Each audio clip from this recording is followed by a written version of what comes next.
Good evening, everyone. Today we are going to discuss some numericals based on projectile motion and as well as what angular motion. Is that clear? So before we solve some numerical, first of all we should know all the formulas in the projectile motion and the angular motion. Is that clear? Let me start with projectile motion.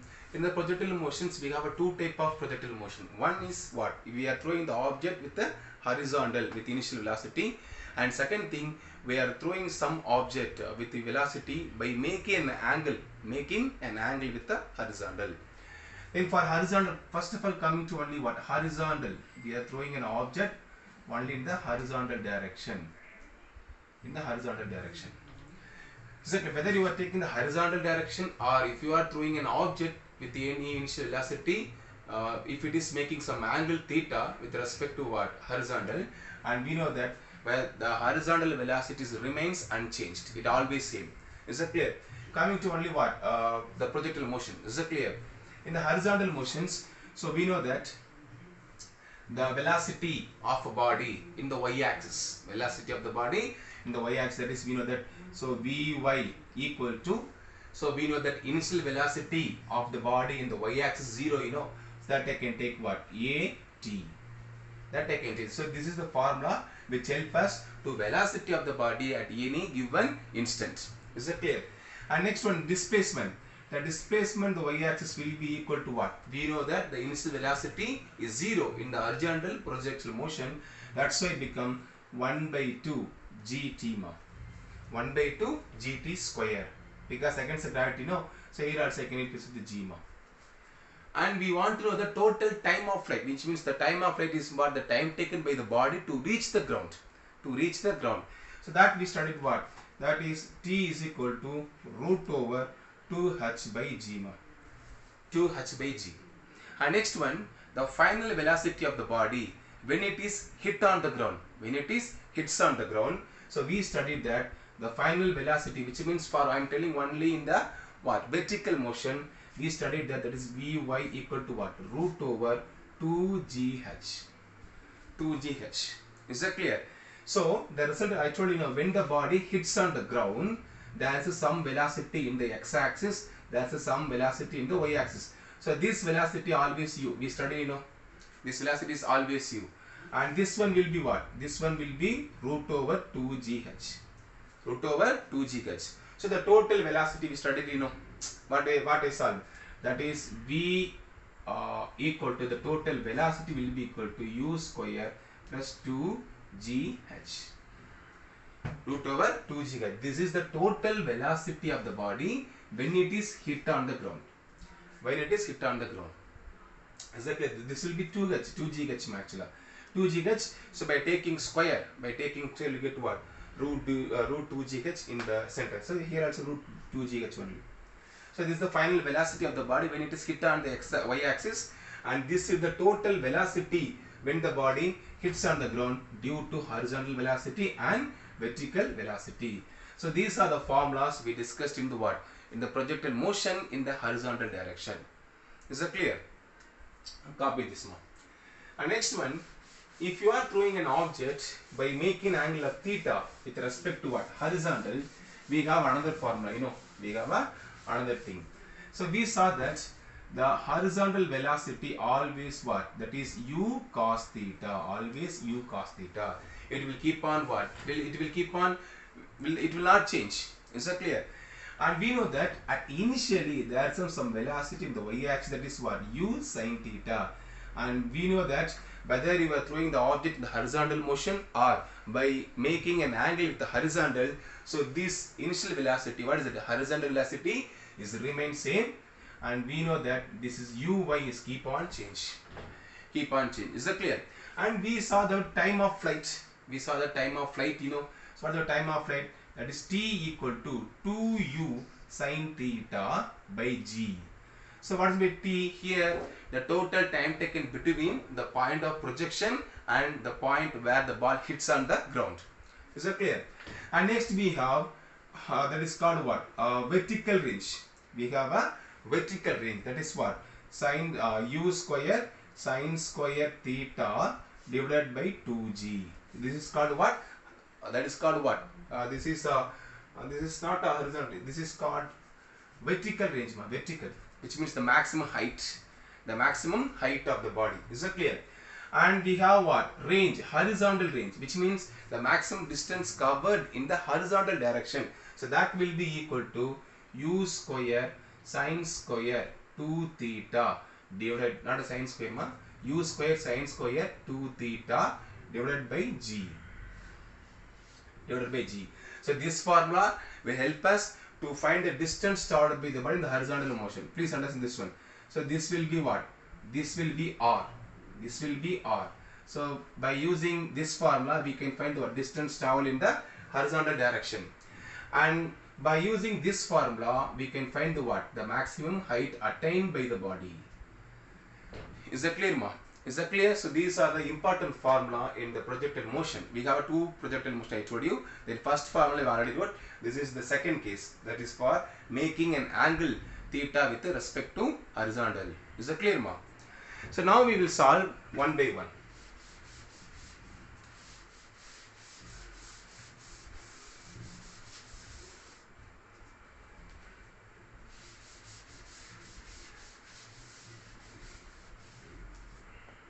Fine, ma. So let me start with example. Let me start with example 2.37. Example 2.37. Is that clear? This is page number 87. In 87 you can see that. Listen, suppose an object is thrown with initial speed 10 meter per second at an angle pi by 4 with the horizontal. See that, ma? So here we have a x-axis and here we have y-axis. Is that clear? And they are throwing the body with some initial speed. So they are giving the value of u. That is what? U equal to, that is 10 meter per second, ma. And it making some angle with the horizontal, that is pi by 4, ma. That is pi by 4. Is that clear? They are asking what is the range covered. What is the range covered means? So they are asking you to find the what? This range. This range. That's the first question. Next one. Suppose if the same object is thrown similarly in the moon with the same speed similarly in the moon, will there be any change in the range? If yes, what is the change? Please understand this one. So we are throwing a body with 10 meter per second in the horizontal by making an angle pi by 4. We are throwing a body with 10 meter per second with making an angle of pi by 4 with the horizontal. So we need to what? The maximum distance covered in the horizontal direction. And second thing, if you are making the same angle, if you are throwing an object same speed in the moon, will there any change in the horizontal range? Is that clear? First of all, I will solve with the first one. They are asking range. What is the range formula? You can check your classwork. That is what? The range will be equal to u square sine square 2 theta by g. So this is the range formula. This is clear. And we can take that r equal to, what is my u square? What is my u square? So the u square is what? 10, that is whole square. First write the given value. So u equal to 10 meter per second and theta equal to pi by 4. Theta equal to pi by 4.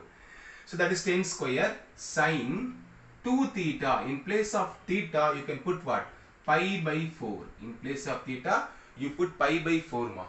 So from this divided by g. R equal to 10 whole square sine. So 2 and 4 you can cancel, ma. 2 and 4 you can cancel. That is pi by 2 divided by g, ma. Pi by 2 divided by g. So from this r equal to, this will be what? 10, ma. This will be 10. 10 square means 100 into sine. What will be pi? Pi here they are giving in radian. If you convert into angle, pi will be what? The pi will be pi by 4. The pi will be 180 divided by 2, ma. So here divided by g we have. Divided by g we have.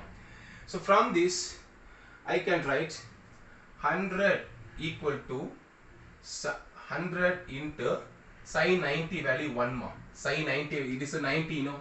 It is 90 value will be 1. So I can write 100 into 1 divided by g, ma. So 100, what is the gravity value? 9.8, ma. For gravity 9.8. Is that clear? So approximately if you are switching the 10, the answer will be what? That is 10 meter. Approximately we can say it is a 10 meter. 9.8 only ma. 9.8. Suppose if you take 10 means only 0.2 difference only, no. So the exact answer 10.21. So approximately we will say it is 10 meter. It will cover 10 meters. So if you throw a body with the initial velocity of 10 meter per seconds by making an angle of pi by 4 with the horizontal, it can cover only what? 10 meter in the horizontal direction. Is that clear? And second point, what they are asking, if you are throwing the same velocity with same angle in the moon, will there any change? Will there any change in the range? So now write this one more. So here I can write R equal to I can take u square sine 2 theta divided by g divided by g. Is that clear? So what will happen? You can see that we are keeping the u values the same. We are keeping the u values the same. We are keeping the theta as the same. Only we are changing what? Gravity, because the moon gravity is different from earth gravity. The acceleration of gravity. So I can take, we are changing the g dash, and because of that we are getting what? R dash. So from this R dash equal to I can take, that is u square sine 2 theta divided by g dash. So what is by g dash? The acceleration of gravity in the moon. So what is the relationship between the acceleration of gravity and acceleration of earth? So we know that the acceleration of moon is 1 by 6th of acceleration of gravity, g by 6 ma. G by 6, that is 1 by 6th of acceleration of gravity. Now in place of g dash we can substitute this value. Then you will get what? That is R dash equal to. So what will come? That is u square sine 2 theta divided by g by x ma. G by 6 ma. G by 6. So if you just transfer the formula to the, which means if you this 6 go up, you know, it will go up, and because of that R dash equal to 6 u square sine 2 theta by g ma. So we already found the value of what? U square sine 2 theta by g. That will be 10 meter. We already know the value of u square sine 2 theta by g. We found that is 10 meter, you know. That is R dash equal to 6 into 10 ma. That is R dash equal to 60 meter. So this will be what? There is a change because of gravity. There is a change because of gravity. That's why if you are throwing a body with same velocity in the same angle, so we can cover 60 meter in the what? Moon. But that will be what? 10 meter only in the earth ma. 10 meter in the earth. Is that clear ma? So this is about exercise 2.1. So please understand everyone, if you want to solve the problem, so formula is very, very important. If you don't know the formula, you cannot do anything ma. You cannot do anything. Now, exercise, next exercise ma. Now next exercise. This is exercise number 2.38. This is exercise number 2.38. That is also the page number 82 ma. So listen, in the cricket game, a batsman strikes the ball such that it moves with a speed 30 meter per second at an angle of 30 degree. So please understand this one ma. So we have a cricket pitch ma. We have a cricket pitch. Is that clear? Cricket ground. And here we have a pitch. So the batsman hits the ball with 30 meter per second. So the batsman hits the ball with 30 meter per second, so that it makes some angle, you know. So this angle is what? That is 30 degree ma. 30 degree. The boundary line of the cricket ground is located at a distance of 75 meter. So the distance between the batsman and the boundary line will be what? 75 meter. 75 meter. Is that clear? So will the ball go for 6? Will the ball go for the 6? Take g value equal to 10. Take g value equal to 10 meter per second square. It's a beautiful question, you know ma. If the batsman want to hit the 6, he want to make an angle with the horizontal. So we want to know the total boundary line will be 75 meter ma. The total boundary will be 75 meter. Is that clear? So we have to find the range covered, which means he is striking the ball 10 meter per second with a 30 degree. With a 30 degree. Is that clear? So if you are find the answer per horizontal range, if it is becomes more than 75 meter, it will be 6. By using what horizontal range formula, if you find the value is more than 75, it will be 6. Unless it will be what? It will be catch, or it will be 4, or it will be something, you know. So first I want to know the horizontal range covered by a batsman by making 30 degree with a speed of 30 meter per second. What is the horizontal range formula? The horizontal range will be u square sin 2 theta divided by g ma. Divided by g. Then r equal, what is my u square value? That is 30 ma. 30 whole square. Sin 2 ma. What is my theta? Theta will be 30 degree ma. Theta will be 30 degree. Divided by g value, we are taking a 10. Because in question itself, they are giving take g value equal to 10 meter per second square. So by using this r equal to, I can write the 30 square means I can write 30 into 30 ma. I can write it as 30 into 30. And sine 60 degree. And sine 60 degree ma. Divided by, that is 10. So here 1 0 cancel, here 1 0 cancel. Then here we have, that is 90 ma. And what is the sine 60 value? Sine 60 value is what ma? 0, that is 30, and 45 60. I think 60 will be what? Root 3 by 2 ma. Sine 60 value is root 3 by 2. Now if we cancel 2 and 90 ma, that is r equal to 45 into 1.732 ma. 1.732. So if you multiply this, so we are getting an answer, that is what? Yes, that is, in book they are giving what? Yes, fine. That is r equal to ma 77.94 ma. 77.94 meter ma. So this will be what? The distance covered by the ball by hitting and speed of 30 meter per second, 30 degree. So the total distance covered by the ball is 77.94 meter. The boundary line will be what? 75 meter. So here you can see that the distance covered by the ball is greater than the boundary line. So it will be what? 6. It will be a 6.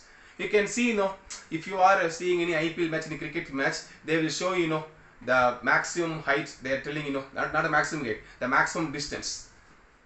Exactly, they are covering some distance, you know, 1 meter, 1 meter or 110 meter. They are putting something, you know, so they will calculate by using this. They will calculate which means the maximum distance covered by the batsman, you know. So they will use this formula. They will use this formula to find the what? The maximum distance covered by the ball. Is that clear, ma? So this is about what? Exercise 2.38 ma. Is that clear?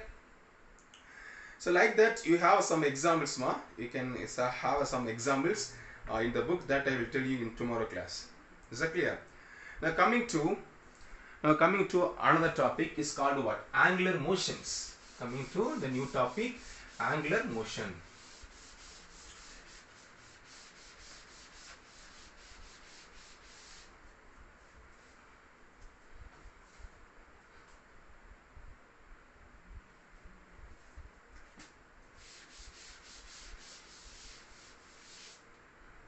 So let me write the formula alone, ma. The next class we will solve the numerical. So angular motion formulas. Angular motion formulas. Okay. In angular motions, so we saw that. What is that? The omega will be equal to what? That is angular velocity. The omega will be equal to angular velocity. So the angular velocity will be equal to what? Del theta divided by del t. Del theta divided by del t. And angular acceleration will be what? That is del v divided by del t. This is called angular acceleration. Is that clear, ma? And we can compare our example. The next you want angular displacement will be what? The angular displacement will be what? Theta 2 minus theta 1 ma. So this is the concept we studied in what? Angular velocity, angular acceleration, and what is it? Angular displacement. And we have a relationship between angular acceleration and linear acceleration, that is A is equal to R into alpha. A is equal to R into alpha. Exactly. Then last topic we discussed what? There is a two type of acceleration in the non-uniform circular motion. Is that clear? So for uniform circular motion, the acceleration will be what? V square divided by R minus. So minus denotes what? Does not have any value, ma. It denotes what? The particles binding towards the center, ma. So this is called what? Uniform circular motion. For non-uniform circular motion, we saw that two type of acceleration, that is due to what? Changing direction towards the center, that is AC square, plus due to changing in the magnitude at every point in the circle, that is AT square. And we got an angle of total acceleration in the non-uniform circular, that is tan theta equal to AT divided by what? AC, ma. AT divided by AC. Is that clear? And next one, we compared. So if you want the tangential acceleration, the tangential axis will be what? dV divided by dt, because at every point, for example, ma, for acceleration and all, you can see the del V by del T we will use. For here also, for acceleration and all, we are using V square by R. So here what is my tangential acceleration at every point? Please understand this one. If we take uniform circular motion, in uniform circular motion, we have the form that is A is equal to, you can write dV by dt, or A equal to del V by del T will give you what? The same value, ma. Will give you the same value. Is that clear? Is that clear? Because in uniform circular motion at every point, the acceleration is same. The acceleration is same, and because of that, if you use this formula and if you use this formula, it will be what? Same. But coming to non-uniform circular motion, if we use this one is what? We are giving the velocity, or we are giving the acceleration of the particle at any given instant. So at every instant in the non-uniform circular motion, the tangential accelerations keep on change. Is that clear? So there you will not get what? So there you won't get del V by del T. It will not same. It will not same. So uniform circular motion, average acceleration will be equal to what? Instantaneous acceleration. Both are same. But coming to non-uniform circular motion, the instantaneous acceleration never equal to what? Average acceleration. Is that clear? So that's why here we are using only what? In place of AT, we are using only what? Instantaneous accelerations alone. That is AT will be equal to dV divided by dt, ma. And next we compare the kinematic equations for what? Linear motions and the angular motion. So for angular motions we have final velocity will be equal to omega naught plus alpha t, ma. And angular displacement, that is theta, equal to omega naught t plus 1 by 2 alpha t square. The last formula, 2 alpha theta equal to omega square minus omega naught square, ma. Omega naught square. Is that clear? So these are the formulas we already discussed in the angular motion. So this is for what? We are omega, alpha and del theta, which means this is called what? Angular velocity, angular displacement. What is this one? Angular acceleration. And here we have what? The relationship between linear acceleration and angular accelerations. So here we got the formula of what? Linear acceleration. Linear acceleration. And this is the formula what? For tangential acceleration. Tangential acceleration. So but coming to the non-uniform circular motion, both will exist. Both will exist, and because of that, the total acceleration will be centripetal accelerations plus tangential acceleration. And this is the formula we have to find the directions of resultant acceleration in the non-uniform circular motion. And finally we compare what? We compare the kinematic, we compare the linear motion with what? Then angular motion, ma. Exactly, in book there is some examples, ma. So that examples you do it as a homework, that I will give you on tomorrow, ma. So this is about today, ma. The rest of the things we discuss on tomorrow. Have a nice day, ma.